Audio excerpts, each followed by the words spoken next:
సౌత్పై BJP ప్రతీకారం. దక్షిణాది రాష్ట్రాలలో ఆ పార్టీకి బలం లేనందునే డీలిమిటేషన్ పేరుతో కుట్ర. ఇండియా టుడే కాన్క్లేవ్లో సీఎం రేవంత్ రెడ్డి జనాభా ప్రతిపాదికన డీలిమిటేషన్కు ఒప్పుకోము, కుటుంబ నియంత్రణ పాటించినందుకు పగబడతారా? కుటుంబ నియంత్రణ పాటించినందుకు పగబడతారా? దక్షిణాది రాష్ట్రాలతో కలిసి పోరాడతాం, కేంద్రం ఆల్ పార్టీ మీటింగ్ ఏర్పాటు చేయాలి. అమిత్ షా చెబుతున్నవన్నీ అబద్ధాలే. కేసీఆర్ చేసిన అప్పులు 7 లక్షల కోట్లు, వాటి మిత్తిలకే ప్రతి నెల 6,500 కోట్లు కడదామని వెల్లడి. డీలిమిటేషన్ నార్త్లోని పంజాబ్ కూడా నష్టమేనని, దీన్ని ఆ రాష్ట్ర నేతలు కూడా వ్యతిరేకిస్తున్నారని సీఎం రేవంత్ రెడ్డి తెలిపారు. అయితే పంజాబ్లో బీజేపీ గెలవదని, ఆ రాష్ట్రంలో సీట్లు పెరగకపోయినా ఆ పార్టీకి నష్టం లేదన్నారు.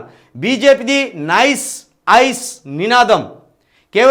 బీజేపీ కేవలం నైస్ ఐస్ నినాదంతో ఎన్నికలకు పోతున్నదని సీఎం రేవంత్ విమర్శించారు.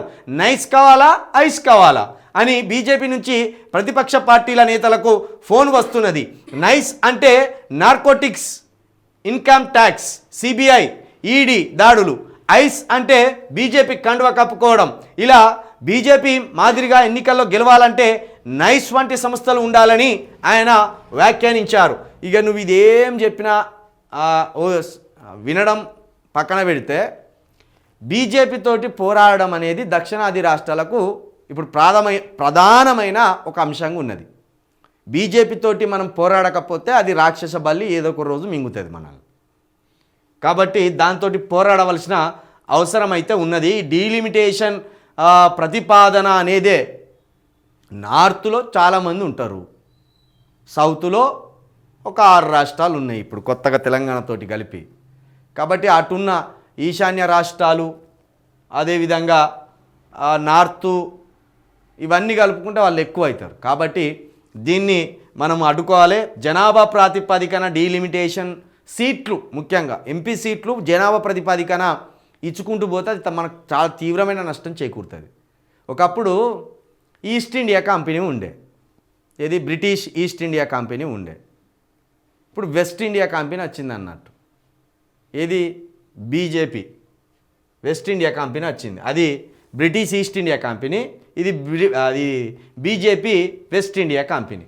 అది దోసుకోవడమే ఇది దోసుకోవడమే, అది పగబట్టింది ఇది పగబట్టింది, రెండు పగబట్టినాయి. గట్లున్నది అన్నట్టు. కేంద్రం ఆల్ పార్టీ మీటింగ్ అంటే వాళ్ళు ఎందుకు ఏర్పాటు చేస్తారు? వాళ్ళు మన మీద కక్ష కట్టినంటే మళ్ళీ పార్టీ మీటింగ్ పెట్టి వాళ్ళు తలనొప్పి తెచ్చుకుంటారా?